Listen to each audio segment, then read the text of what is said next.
Power in a developing young man has two dynamic elements. The first, developing his capacities to master himself and demonstrate and express himself productively, purposely, and passionately in the world. The second is being unable to steal someone else's power. Parents are often exhausted after an eruption with their dragon. He's fine, they're wasted. He's stolen their power, literally sucked up their life energy. Developing himself, his capacities, potentials, skills, talents, and abilities to make his way in the real world and not being able to get away with crap, especially get something he wants from someone else without putting into the relationship. This is the developmental basis for nothing for free. Historically, everything about a child's development was to prepare him to function successfully and support the survival of his culture and society. For boys, that meant a rite of passage, an initiation process that separated him from the rest of society and subjected him to a series of ordeals and tests to demonstrate his readiness and prepare him in the ways of being a man in his culture. He'd leave a boy and return a young man with an adult role and something to contribute. Contemporary America does not have a functioning coming-of-age procedure for its boys, so some aspects of the process need to be woven into the family operation. He has to have different relationships with you as a teenager than he had as a boy. And he has to earn his freedom and power through making a contribution to his tribe, the family. Another way of looking at this is part of being a man in the world is earning your keep, your livelihood. He has to practice doing this, and he is deeply ready. He cannot develop confidence if he does not earn it and demonstrate his abilities. Therefore, nothing for free, especially and including attention. For a teenage boy, every word out of your mouth is a $10 bill he puts in his pocket. And he will steal, I mean rob you of your units of attention by pushing your buttons and setting off a win-lose game or a version of what can I get away with. That's why you feel so exasperated and drained after a fight with him. He's stolen your power. And much of the time, he steals it and you don't even know it because you're just talking to him the way you've always talked to him since he was a little boy, going on about this and that, asking him questions. How was your day? What did you do? Do you have any homework?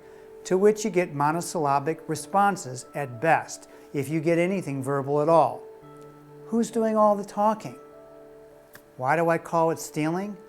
Because he either puts nothing into the equation to get your attention, because you do all the talking.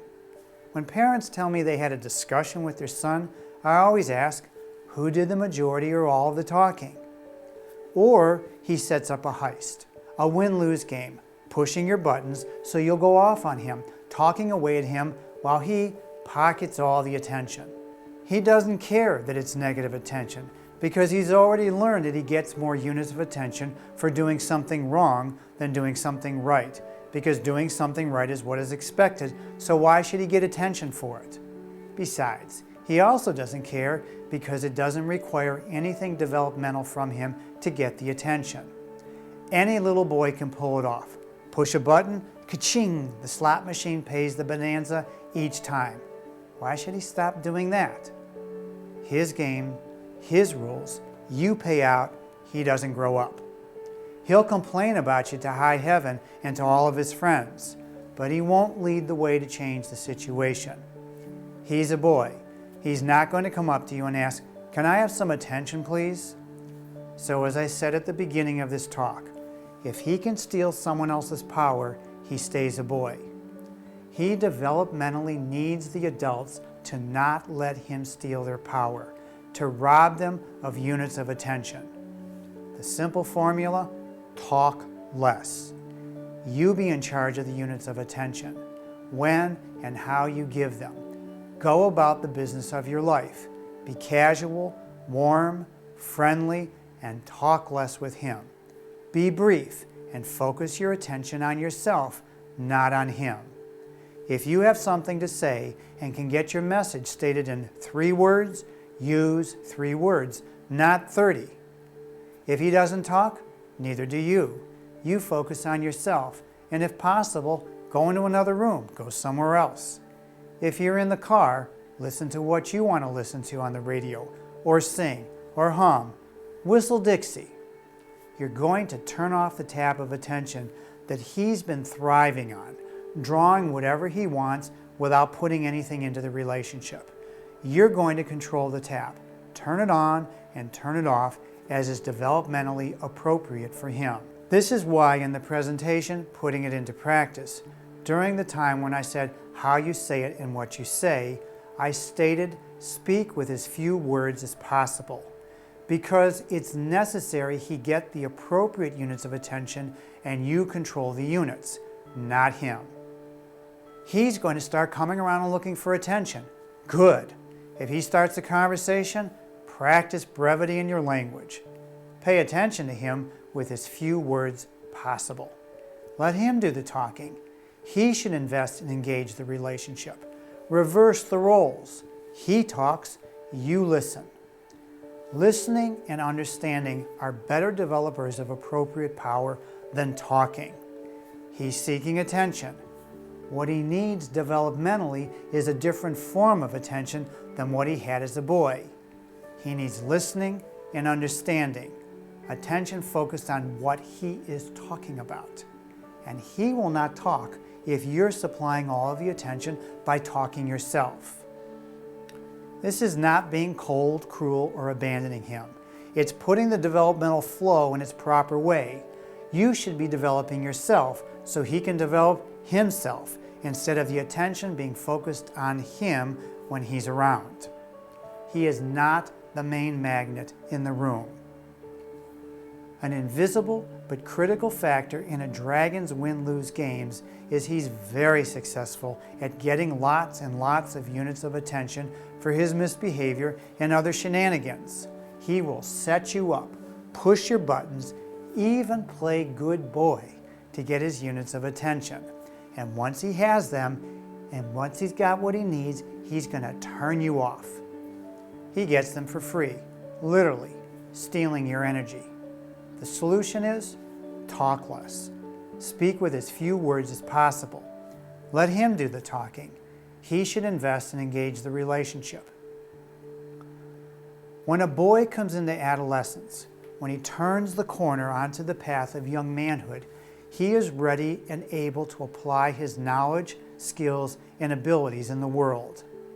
Biologically, developmentally, he's ready to make a contribution and experience the satisfaction and power that comes from earning his way.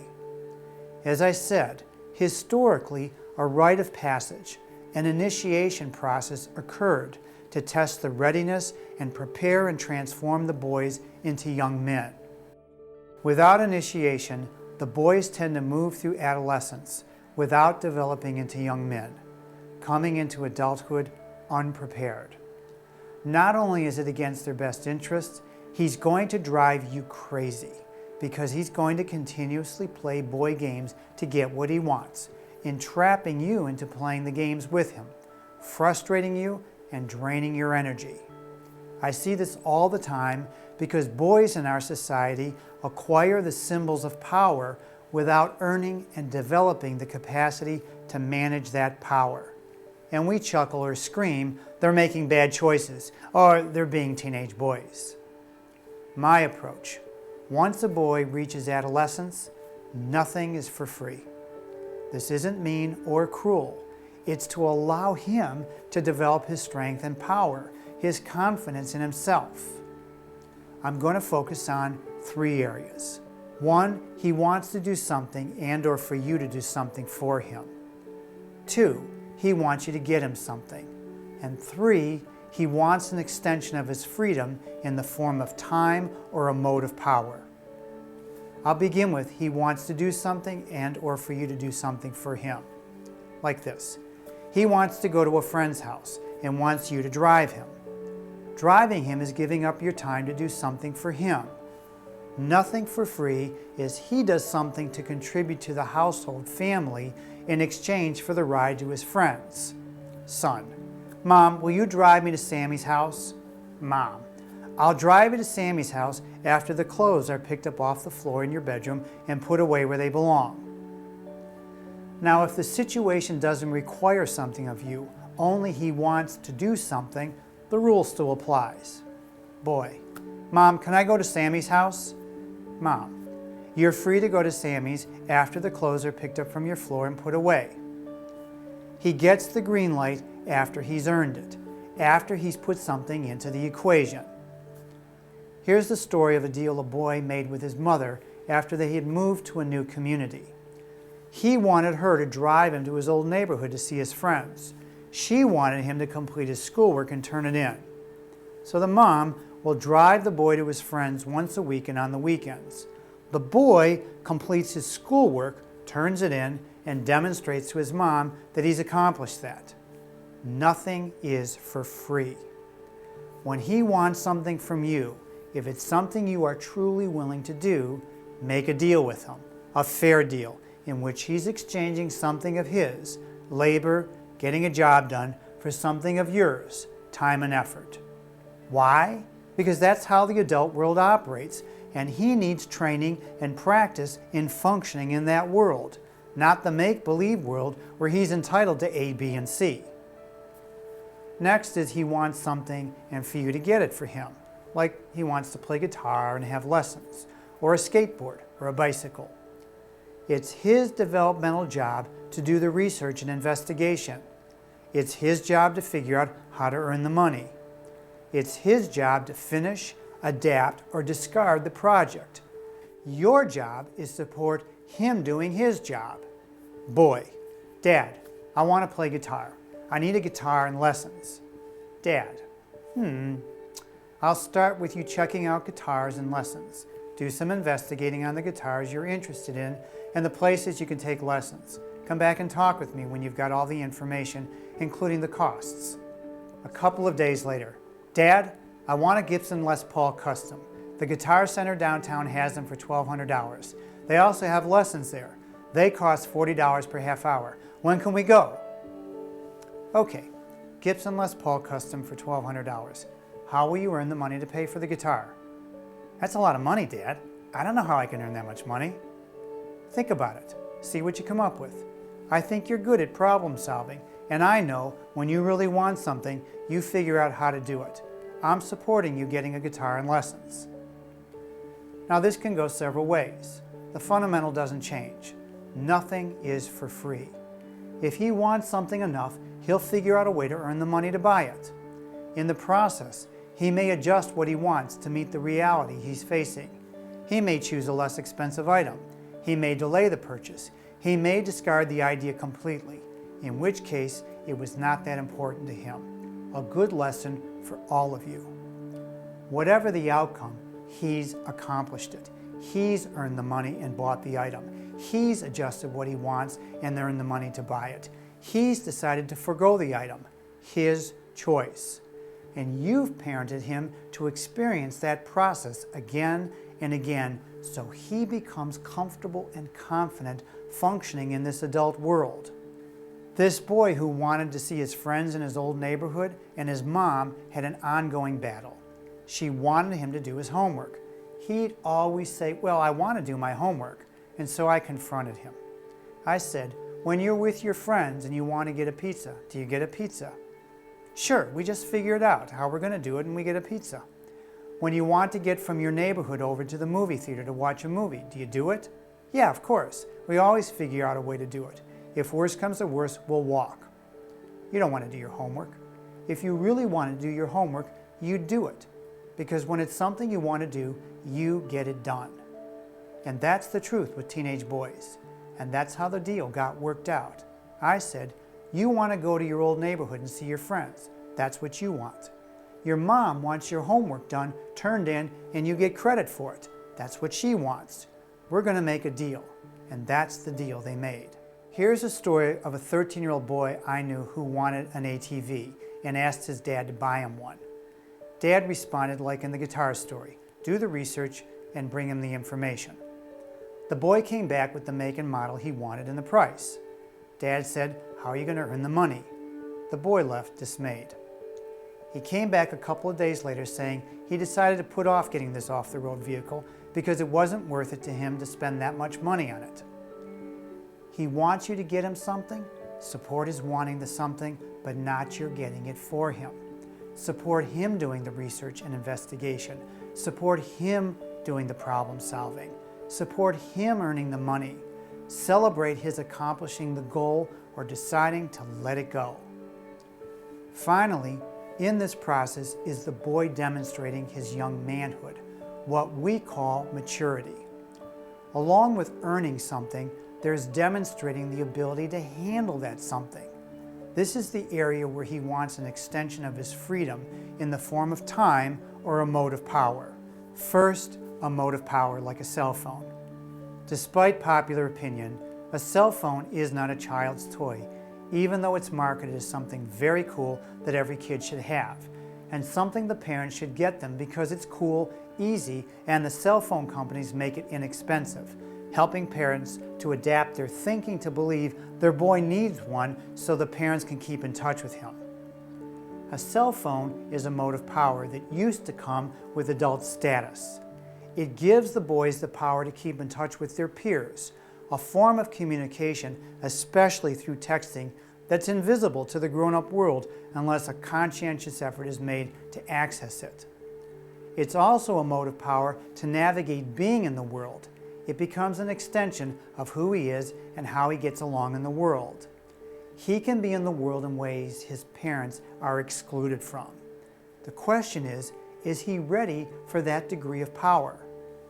My experience is cell phones are one more item, along with a whole array of electronic devices, that is fodder for the family win-lose fight games and what can I get away with games. Having said that, they're also an opportunity to develop and demonstrate his young manhood. Boy comes in, "Mom, I want a cell phone. Everyone has one and I feel stupid not having one." Mom, "It may be possible. Check out phones and costs and come back to me." He's back the next day. "Mom, the phone I want is $300 with a calling and data plan. What do you think? Can I get it?" "How will you earn the money to buy it? What's the monthly cost? How will you pay for it?" "You won't buy it for me?" "This is something you want. The right thing is for you to earn and pay for it yourself." Next day he's back. "Mom, I've decided on a phone that's $75 and I think we can just add it to our cell phone plan for $10 a month." "And how will you earn the money to buy the phone?" "What's the monthly charge? It depends on how many minutes each month you use the phone because our plan has a fixed number of minutes to it." "I've got $20 saved up. I've got plans to cut 2 neighbors' lawns tomorrow, which will be another $40. Then I'll cut our lawn over the weekend for the remaining $15. I'll pay the $10 a month from lawn cutting or snow removal in the winter." Okay, here's the deal. I'll agree to a 3-month trial period with these conditions. You may buy the phone. You paid $10 for your line plus $15 per month to pay for the additional minutes on our plan plus the taxes and the service charges. Any overcharges are paid by you. Payments due on the 1st of the month. Unpaid charges suspends the phone. Access to the phone is only during waking hours. Use after bedtime suspends the phone. Near the end of the trial period, we'll evaluate if this is working or not. If you're keeping up your end of the deal, we'll continue. If you're not, we'll reevaluate and possibly stop the phone. "Okay, Mom, it's a deal." Now this scenario assumes the boy is already behaving in a developmentally appropriate way with you. What if he's not? What if he's a full-scale dragon leaving his crap around the house, mouthing off, skipping his schoolwork, and being a royal pain in the behind? "Mom, I want a cell phone. Everyone has one and I feel stupid not having one." "Okay. When I see your clothes and your other items you use cleaned up and put away regularly, your schoolwork is completed to the best of your ability and turned in, and I don't hear you mouthing off to me, I'll talk with you about getting a cell phone." "Mom, that's ridiculous. You're being an idiot. Nobody has to do that to get a cell phone. Everybody has one. You want me to look like a fool? You don't care about me with your stupid rules. Sounds like you don't like my idea. To me, a cell phone gives you power. I'm waiting to see that you can handle the power.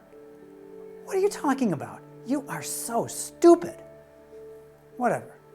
When I see your clothes and your other stuff is picked up and put away, your schoolwork is done and completed to the best of your ability and turned in on time, and I don't hear you mouthing off to me, I'll talk with you about getting a cell phone.